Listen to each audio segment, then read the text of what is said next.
Hi అండి, welcome to Rajahmundry vlogs. ఈరోజు కొబ్బరి చట్నీ హోటల్ స్టైల్ రెసిపీ మీకు ఎలా చేయాలో మీకు చూపిస్తాను. అదిగోండి, ముందుగా నేను కరివేపాకు, పచ్చిమిర్చి, పోపు దినుసులు, పుట్నాల పప్పు, కొబ్బరి పక్కన పెట్టుకున్నాను. కడాయిలో 4-5 పచ్చిమిర్చి తీసుకున్నానండి. కారానికి సరిపడా మీరు పచ్చిమిర్చి తీసుకోండి. ఒక కప్పు పుట్నాల పప్పు, అదే వేపిన శనగపప్పు అండి. కొంచెం లైట్గా వేపానండి. పచ్చిమిర్చి తీసుకున్నాను. అది పచ్చి కొబ్బరేనండి, ముక్కలు కోసేసి వేసేసుకున్నాను.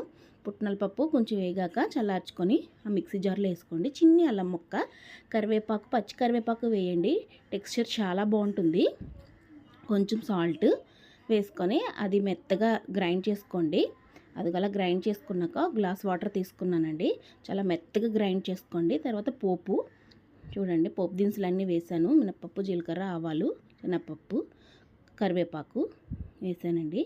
ఇదిగోండి చూడండి, అలా గ్రైండ్ చేసుకున్నాక అది పోపు